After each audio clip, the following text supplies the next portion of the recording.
భారతదేశం అంటే పాడి పంట అండి. పాడి పంట బాగున్నంత కాలం బాగున్నాం. ఎప్పుడైతే పాడిపోయిందో పాడిపోతే పంట పోయింది. నెమ్మదిగా ఆవుల్ని దెబ్బ కొట్టారు. మిల్క్ తాగాలి తాగొద్దు అని ఇప్పుడు చాలా బయట నడుస్తుంది కదా. అంటే కౌ మిల్క్ అయితే ఎప్పుడైనా తాగొచ్చు అని, కొంతమంది ఏమో అసలు మిల్క్ తాగొద్దు అంటే స్వచ్ఛమైంది కూడా మనకి మంచిది కాదు అంటున్నారు. దానిపైన మీ ఒపీనియన్? అలా ఏ బళ్ళు చదువుకున్నారు?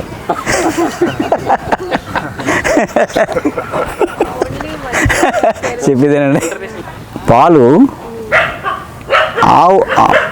ఆవుల్ని మనం అంటే అన్ని జంతువుల్ని వదిలేసి అడవిలో ఉన్న అడవి దున్నల్ని నీటి వీటిని అన్నీ వదిలేసాం. అన్ని పాలు ఇచ్చి ఉన్న జంతువులు అన్ని జంకలు అన్నీ పాలిస్తాయి. కానీ ఏది మానవుడు దగ్గర చేర్చుకోకుండా ఒక ఆవుని ఎందుకు చేర్చుకున్నాడు చెప్పంటారా? ఆవుకి పాలు ప్రొడక్షన్ ఎక్కువ, ఆవుకి పాలు ఎక్కువ వస్తాయి. సో ఆ ఎక్కువ పాలు దూడ తాగితే చచ్చిపోద్ది, లేదు ఉండిపోతే పొదుగు కుళ్ళిపోతుంది, జబ్బు చేసేస్తుంది. అందుకు 2 సన్నకట్లు దూడ తాగాలి, 2 సన్నకట్లు మనం తాగాలి.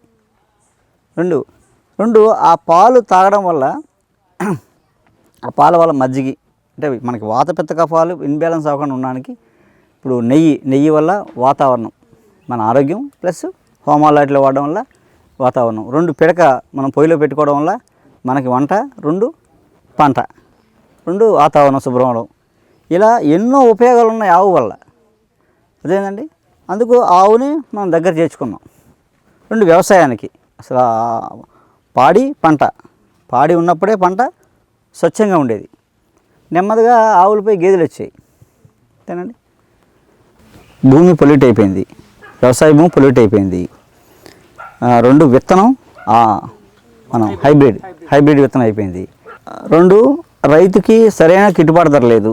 ఏంటి ఆ విత్తనాలు వేస్తే మళ్ళీ మొలవు, ప్రాసెస్డ్, రకరకాలుగా మొత్తం వ్యవసాయం అంతా విచ్ఛిన్నం అయిపోయి హైబ్రిడ్ మయంలో ఉన్నాం మనం ఇప్పుడు.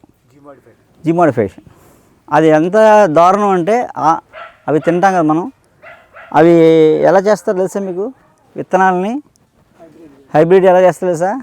ఎలకల క్రోమోజోమ్స్, పందికొక్కుల క్రోమోజోమ్స్ చేస్తారు. తింటే ఒక వంకాయ ఉందనుకోండి, మామూలు దేశవాళీ చెట్టు అయితే 4-5 కాస్తుంది. అదే హైబ్రిడ్ అయితే 10 కాయలు కాస్తుంది. ఎలకలు 10 పిల్లలు పెడతాయి కదా, అది అవి తింటాం మనం. తింటే ఏమవుతాం? ఎలకల్లా పుడతాం. తర్వాత ఇంకా మనం ఎంత 21 feet హైట్, అంతేనండి. ఆ కాలంలో అమ్మడి కాలంలో 21, 18, 20 అలా 7కి వచ్చాం, 7 నుంచి 5కి వచ్చాం. తర్వాత 3 అంగుళాలకు వస్తాం.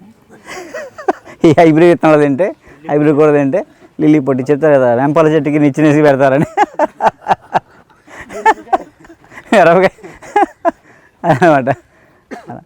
పొట్టిగా అవుతుంటారు, తెలివితేటలు పెరిగిపోతుంటాయి అన్నమాట. పొట్టిగా ఇగొలిది తెలివితేటలు పెరిగిపోతుంటాయి. మనకు అదే అయ్యింది, అదేనా? అదే పైచ్యం పెరుగుద్ది అన్నమాట.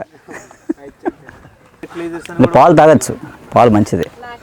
మీకు ఎప్పుడు కూడా మోడర్న్ సైన్స్ ఏం చెప్తుందని వినకండి, దానివల్ల ఉపయోగం ఉందో లేదో పక్కన పెట్టేయండి.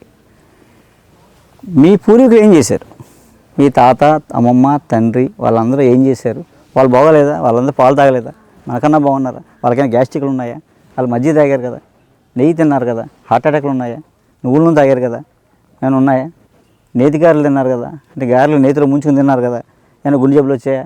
ఏం లేదు కదా. ఒబేసిటీ ఉందా? లేదు కదా. ఎందుకు లేదు?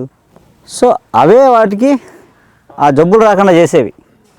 కొవ్వుకు విరుగుడు, అంతేనండి. అలా అలా అలా మన అవన్నీ తిన్నాం కాబట్టి బాగున్నారు. అందుకని మన పూర్వీకులు ఏం వెర్రోలు కాదు, సైంటిస్టులు. 10,000 సంవత్సరాల క్రితమే మనం ఎలా ఉండాలో రాసేసి వెళ్ళిపోయారు.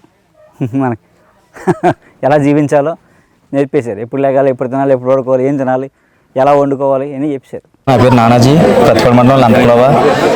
యాక్చువల్గా ఏంటంటే చాలామంది వైద్యం నేర్చుకున్నాక ఉంటారు, కానీ నేర్పి వాళ్ళు ఉంటారు. నిజంగా అండి, చాలామంది ఎక్కడైనా సరే కన్న కొడుక్కి నేర్పిన పోటీకి వచ్చేస్తాడేమో భయం. అలా ఉన్నారు. నిజంగా మందు ఇస్తున్నారు కానీ ఆ మందులు ఏం కలిపారు చెప్పండి అంటే మనమే తెస్తాం మళ్ళీ మూలికలు అవి, కానీ అనుపానం చెప్పట్లేదు, కలపడం చెప్పట్లేదు. మీకులా చెప్పిన నిజంగా ఫస్ట్ టైం అండి నేను నిజంగా చూడడం. నేను మీ దగ్గర నేర్చుకుని మా ఊర్లో చాలా మందికి ఇస్తున్నాను మందు. క్యాంప్ ఎలా ఉంది ఇప్పుడు? క్యాంప్ వండర్ఫుల్ అండి. మీరు ఏ విషయంలో అసలు ఈయన ఎంతమంది చిరాకు పడి ఎంతమంది ఏం చేసినా సరే చిరాకు పడరు. ఫస్ట్ ఈయన దగ్గర చూసింది ఏంటంటే చిరాకు ఉండదు ఈయనకి నిజంగా. అసలు ఎవరు ఏ క్వశ్చన్ అంటే సరే చెప్తారు. ఇక్కడ ఈయన మాట్లాడతారా, పక్కన ఎవరైనా గోల్ పెడతారా, అసలు చిరాకు పడరు ఈయన. ఈయనలో గమనించింది అది మెయిన్. ఇంకోటి అంటే ఎవరు ఏ క్వశ్చన్ అంటే దాయి కూడా చెప్తారు మెయిన్. ఎలాంటి నీరసన కన్నా సరే మనం అడిగితే ఈజీగా చెప్తారు, సింపుల్గా చెప్పేస్తారు ఈయన. అసలు దాచుకోవడం. ఇంకోటి ఏంటంటే 1,00,000 మందిని ఇలాంటి వాళ్ళు తయారు చేయాలన్నారు ఈయన. 1,00,000 మంది పైన చేయాలి అంటే ప్రతి ఒక్కరు డాక్టర్ కింద తయారవ్వాలి. అది ఈయన సంకల్పం. అది నెరవేర్చాలంటే మనం అందరూ సహకరించాలి. నేను ఇంకొకరు చెప్తాను, వాళ్ళు ఇంకొకరు చెప్తారు, అలా మనం అందరూ స్ప్రెడ్ చేయాలి దీన్ని. మన వైద్యం మన దగ్గర దాచుకోకూడదు అనేది ఈయన దృఢ సంకల్పం అది. Okay, thank you.